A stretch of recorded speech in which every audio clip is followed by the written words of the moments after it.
Brothers and sisters, each and every one of you have the biggest heart in this world. That's why you have come together to share your love that you have for each and one of our brothers and sisters, and everybody gathered here. And that's where this hymn, this prayer song comes from. It is pure, it is strong, and it shows the strength that is in your heart.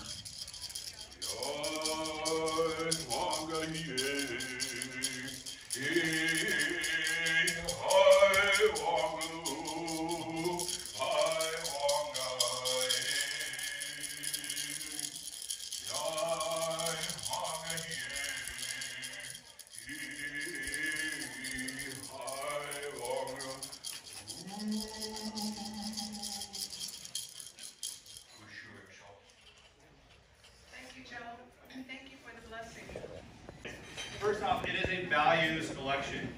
This is an election about our values. One of those values is the freedom of choice. The freedom for a woman to choose her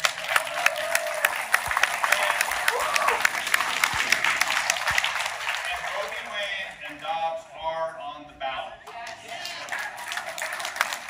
We have the Women's Health Protection Act, which would codify the Roe v. Wade. Give us the majority, we will pass it. Keep the Senate, it will pass it.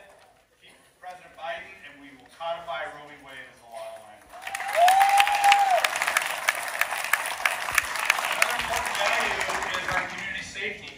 Now, before the pandemic, we were getting on top of a very serious opioid problem throughout the country because we put the tools in place at the federal level to help our state and local folks attack opioids. The pandemic came, and those structures fell apart on us, and now we're fighting fentanyl in our communities all over. And we need to ensure that we are helping our local law enforcement hold those accountable who bring this crap into our communities, help our behavioral health specialists, our chemical dependency folks, our healthcare providers, our nonprofit institutions, our tribes, to ensure that we are, as a community, are helping folks return to being productive members of society by fighting fentanyl. So that value of community safety in our communities is on the ballot this fall. Another value on the ballot this fall is support for our veterans. Now we, in Congress, with the President's help, we supported something called the PACT Act to help our veterans who have been exposed to burn pits in Iraq and Afghanistan get the health care that they need more easily from the VA to help them deal with the challenges, the health challenges that they face because of their service. Democrats did that. Over 100 languages are spoken in Bellevue by its residents. It's a city that celebrates its diversity and just opened a mini town hall and a shopping center to give its residents better access to city services. That's democracy in action. Electeds working for and on behalf of their constituents. Democrats stand up for democracy. For those who don't know me a little about Lisa Wellman, Democrat, many years ago, in the 60s, I chose to attend Antioch College for two reasons. First, Antioch has a work-study program, and I am an experiential learner.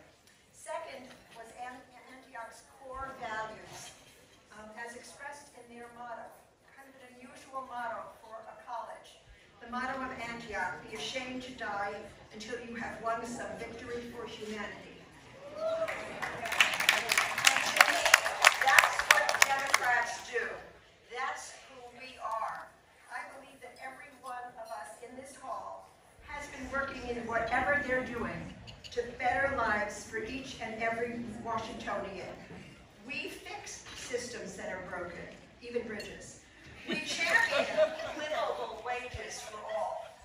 We understand that climate change is real. We want future generations to have a livable habitat. I've been honored to be chosen by my colleagues to chair their early learning and K-12 education in the Senate. I love it. I get up every day working to make sure as best I can that each and every child coming through our education system has what they need for a 21st century digital economy, a worldwide economy. And just so I'm very clear, I'm not looking for those kids to thrive in an America of the 1800s, the 1900s, or even 2000. Our youngsters are moving into a world where many jobs are changing. Many are not going to be needed as they now exist. We know that many youngsters will be working at jobs that haven't been invented yet. Thank you. My name is Vandana Slatter. I'm the state representative in this legislative district. Welcome to Bellevue, and welcome to the Fighting 48. We're my 48. Thank you to all the delegates, our guests, the guest staff, elected officials, and all those running for office. We are so honored to have the state convention here in our community. Welcome to Washington State, home of technology and innovation and traffic. Listen, I know what it takes to come out here on a Friday evening after a long and hard work day. Thank you for traveling from all parts of the state, for taking time away from your families at home, for braving the traffic delays to cross bridges, mountain passes, traversing airports, all here to build on our democratic values, to support Democrats running for office, and to grow our great party. Thank you for choosing to do this in a place that once bled red, that you helped turn blue in 2002.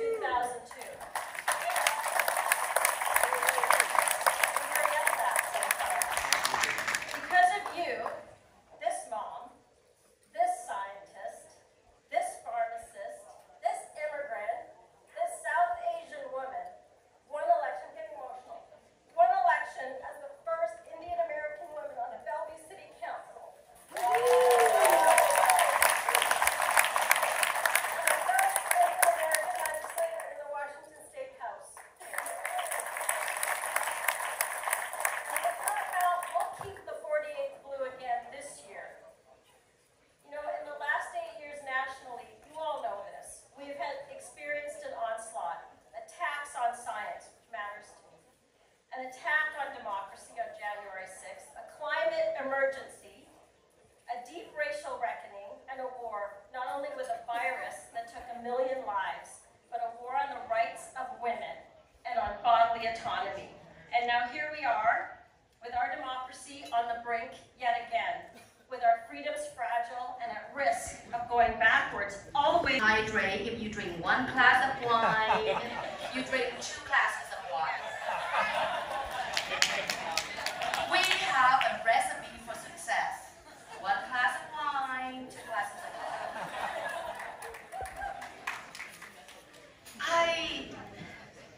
I could only say that I am so proud to stand up here with you, because of you, that the Washington State Democrat Convention is happening here in Bellevue. Yes, it's in the 48th, but I'm gonna go ahead and claim the other half of Bellevue, which is in the 41st, the legislative district that have the law to elect the first refugee to Washington State Legislature.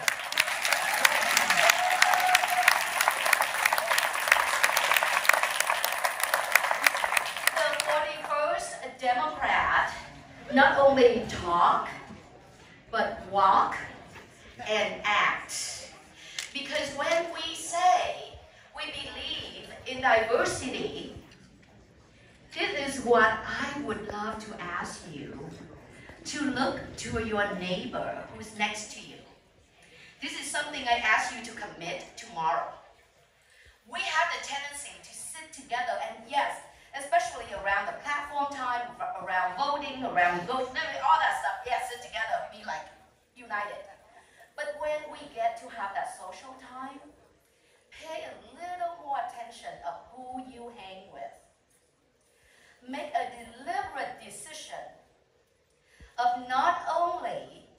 invite people into the room, but put a chair at your table. That's right. And once they sit down, initiate the conversation.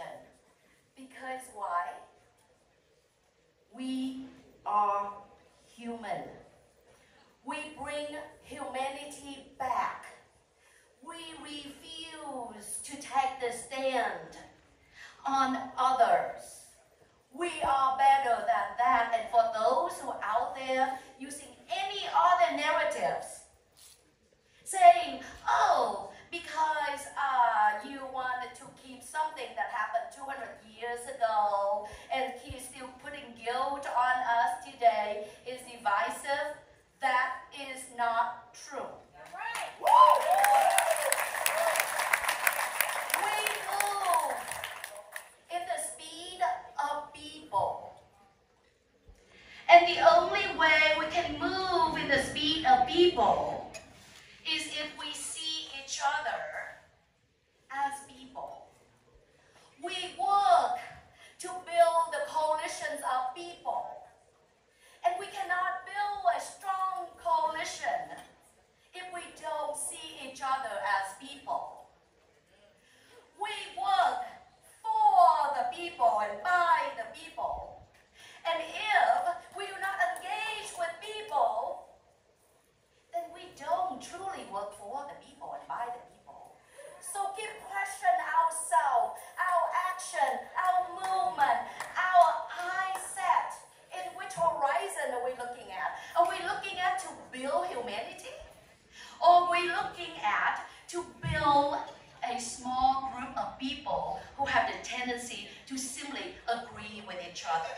We need to burst that bubble. We need to bring more people in. We are Democrats. We are the party of the people, for the people, by the people, and that's who we are. Stay Democrat, everything we do, think and act Democrat. And now I have the pleasure to introduce my dear colleague, my mentor, who has been helping me every step of the way, Representative Thompson. 13. This was a very purple area. Very. There was a Republican state senator in the 41st Legislative District. We had state senators in the 45th and the 48th Republicans. We had state representatives. The 5th was Republican. When I took office, I was committed that I didn't want to sit alone in Bellevue with all these Republicans. I was tired of going to meetings with people who were quite disrespectful, actually. And so I did some uprooting. And I have to say, we are a very blue area now. Crossroads in our country, and I'm reminded by something that my dad said to me. He would have been 95 today.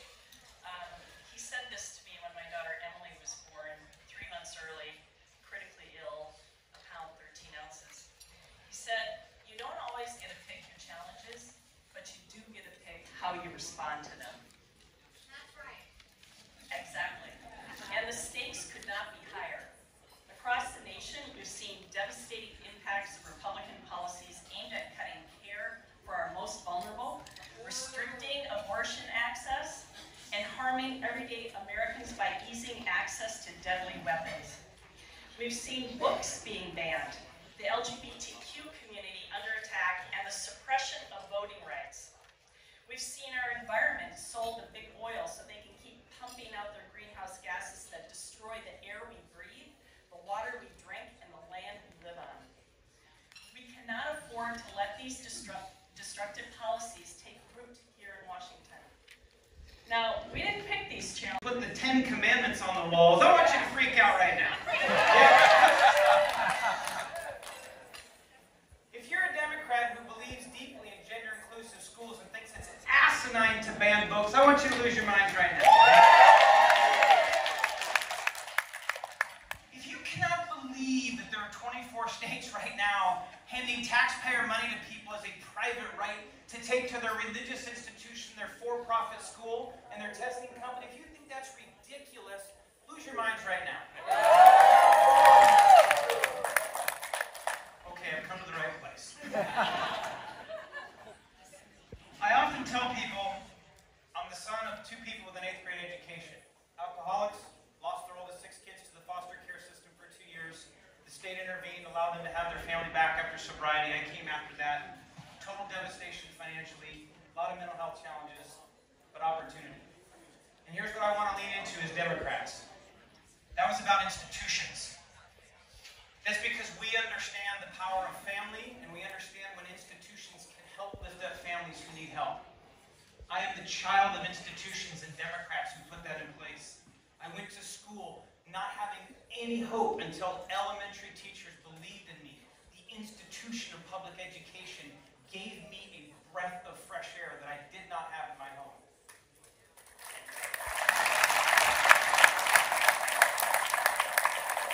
I was the first in my family to ever go to college straight out of high school. It had never been done in my family. I didn't do that by myself. We were devastated. A state need grant program at the time, financial aid, work study. Democrats built those institutional programs. Democrats did that. Classroom teacher, a school board member, foundation, served in the legislature, 14 years in the community technical college system, and now you're state superintendent. I believe deeply in institutions that Democrats have built, and if you believe in that, cheer loudly right now.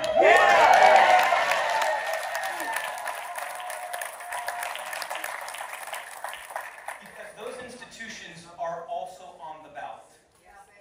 An entire national party has been organizing for the better part of 40 years to steal the institutions of justice that have granted women the right to control their bodies. It is totally under assault. That is a public education and an education issue.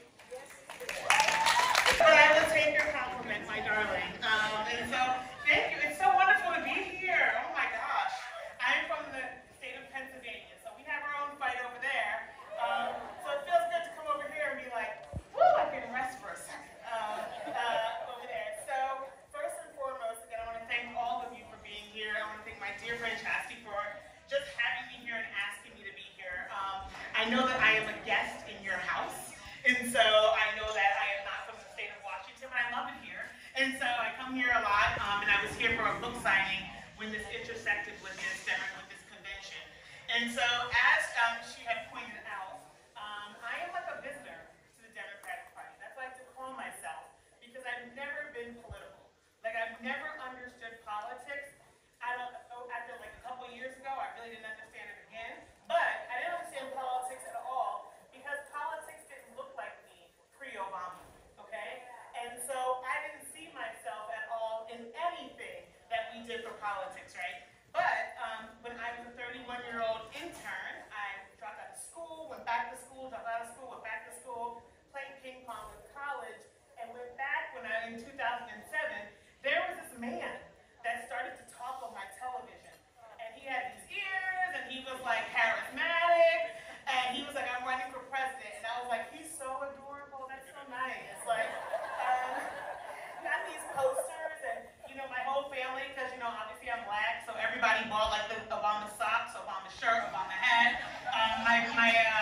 My dad put his photo up of the whole family next to our family, and I'm like, we don't even know that. But I started to really listen to what Barack Obama was saying about politics. And for the first time, I felt included in the actual process of politics. We have lost that. We have lost people that are not sitting in this room that don't even understand what delegate means. These people don't know, but then we ask for their vote, right? And so I am a testimony and a test to what you all do in going out there and really speaking with the people. So what happened in 2009 is I got really excited. I got excited that this new president was coming, and I got a White House internship application along with my friends who were 19 and 20 over there. And I said, what is a White House internship? I had no idea what an internship was. And then it said it's unpaid, and I was like, delete. But it was a chance to work for Barack Obama.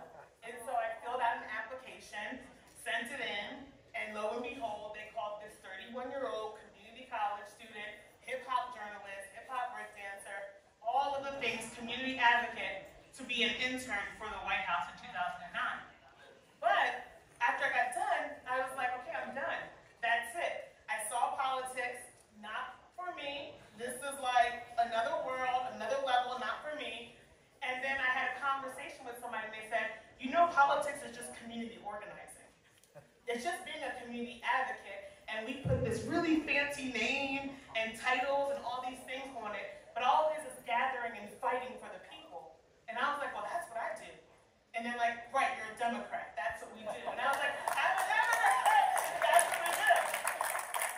And so I left the White House, and then I got called back in 2010 to start a full-time job for Barack Obama and Michelle Obama.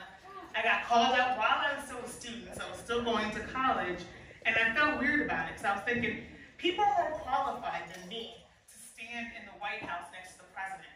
I had no college degree, I just learned about politics, but the president and first lady said to me, you're someone who we need in the fight. You are atypical. You don't have any, you're not at all a person who's like jaded or cynical or anything else. And I'm like, no, I don't even know what half this stuff means. I just know that I need to use my voice and my presence and my privilege to let everybody in the door that you have taken off the hinges. And that is my responsibility. Whether that is as an intern, whether as a staffer, whether it's at events or whatever it is. And so that got me 3 promotions until I ended up as a senior official in the Obama administration from 2015 to 2017. My last day was a transfer of power, boo, January 20th of 2017. And when I walked out, I vowed to continue the work that I do. So when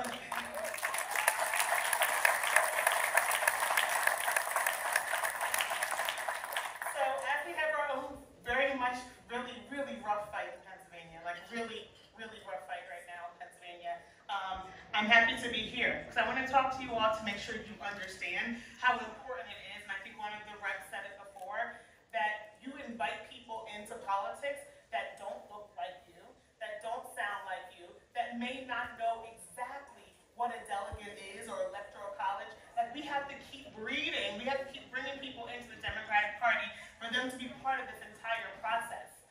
It does no good for us to say, oh, let's get the person next to us, the person over here. Go to the communities that don't understand what is happening. The communities that don't have social media, that are not digitally inclined, that have no riches, that have no connection. They don't even know this is going on right now. Right. Those are the people that we need to reach, right? And and I get like emotional about it because I think to myself, I used to be a person who looked at all of this and thought it was BS because I wasn't included at all. No one ever asked me for anything but my vote. They didn't care how I paid my bills. They didn't care about my parents. They didn't care about anything. What they cared about is my vote. We have to be the party that does not do that. And that means that makes us different from the other party that does do that. It only cares about money. It doesn't care about people. So I'm challenging you today, when you leave here, to make sure that you reach out to people that are not in this room. Make sure you don't treat them like they're stupid. They may not know things that you may know. We are very privileged to sit in this room. I want you to recognize the privilege that you have to sit in this room. People don't have transportation to get here. They don't have money to get here. They don't even know how, they don't know where to vote, how to vote, and they're very dismayed by our party. We need to admit that, and we need to fix that.